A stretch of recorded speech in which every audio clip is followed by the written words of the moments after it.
Hey guys, welcome back to the channel. A while back, I made a review video of the Trijicon RMR HD. And in that review, I raved about this thing, but at the time, I didn't think it was that much better than the RMR Type 2. Would I replace the RMR Type 2 with the RMR HD? For me, I would not. The RMR Type 2 still does a fine job, and I have no plans of replacing mine with the HDs.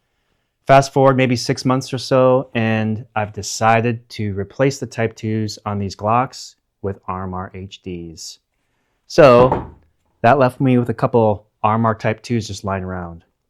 I thought about selling them, but in this video, I'm going to show you how I decided to repurpose them. So let's get into it.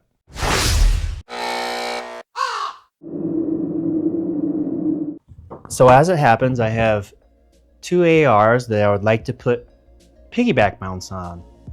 And the thinking here is to utilize these lightweight little RMR Type 2s as a 12 o'clock piggyback on this 16-inch with a TR24 and this 18-inch AR with a 3-18 razor. On the 16-inch BCM, I want to put this just right about here so that it would sit kind of behind the adjustment turret, just like this, somewhere in here. And on the 18-inch, I couldn't really put it behind the turret because then if I need to dial, this would be in the way. So I want to just sit this right here somehow. If you'll notice, both of these scopes are in these beautiful Scalarworks mounts. So if possible, whatever I kind of come up with here for a mount for these Type 2s in the 12 o'clock piggyback style would need to, or I would like it to, somewhat resemble the design language of these Scalarworks mounts. So we'll get into SolidWorks now and start playing. All right, we're looking at the designs in SolidWorks here. On the left, we have the 30mm mount, and on the right, we have the 34mm mount. One of the main differences between the two is the directionality of the RMR's platform. On the 30mm, you'll notice it's extending distally or away from the user. And on the 34mm mount, it's extending proximally or towards the user. The other difference between the two is the relative height at which the RMR is held. And that's just to clear the elevation turret, which is slightly different on both scopes. You'll see that we were able to incorporate some of the Scalarworks hinge design language there. And here you can see the clamp opening and shutting. And that's pretty much it, so we'll get these guys on the printer and see how they look.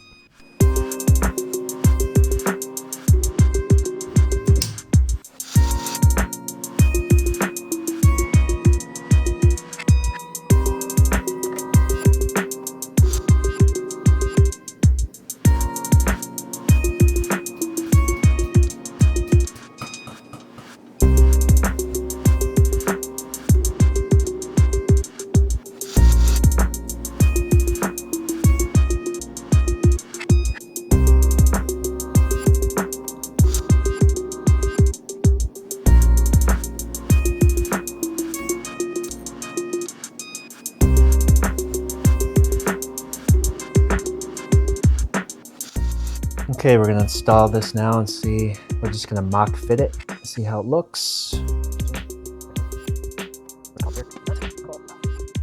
Oh yeah, that looks pretty sweet.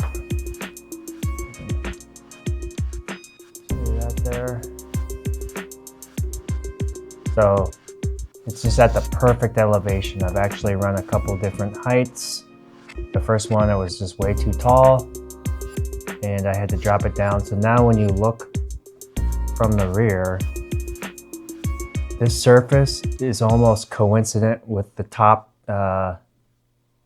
elevation adjustment turret. So it's actually perfect. So you go from having a cheek weld to look through the scope, and then if you just raise up to a chin weld, the red dot is in play. Now let's look at the 24, the TR24. All right, now we're gonna put this guy on here. Okay, so turned out pretty awesome. One thing I did notice here is that the first thing I thought was, oh crap. Now I'm going to have to make a separate kill flash for the RMR.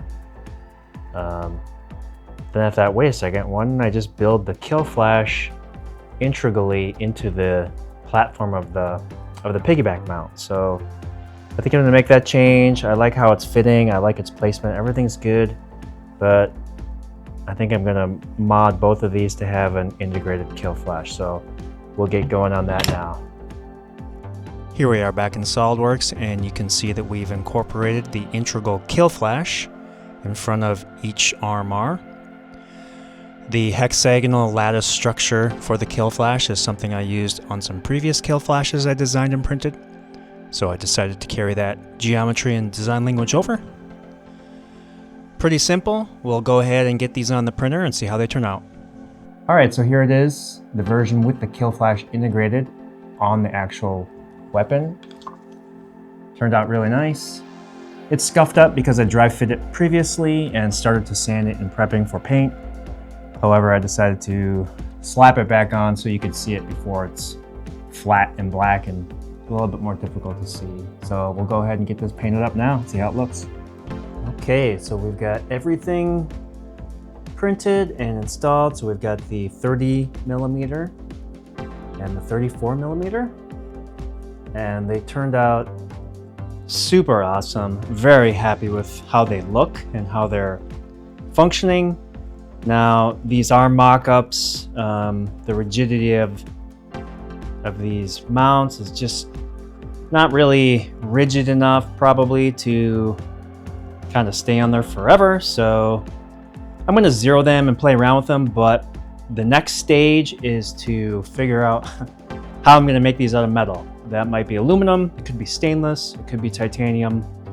We'll see. I think due to the complexity of having the kill flash in there, I'm probably going to have these 3D printed via direct metal laser sintering. I know a couple guys who've got that capability, so I'll probably be emailing them in the near future here. That'll do it for this video. Thanks for watching. Like and subscribe and you'll be notified when I make a follow-up video to this, where I get these little mounts into their final form material. Until then, we'll see you next time. Peace out.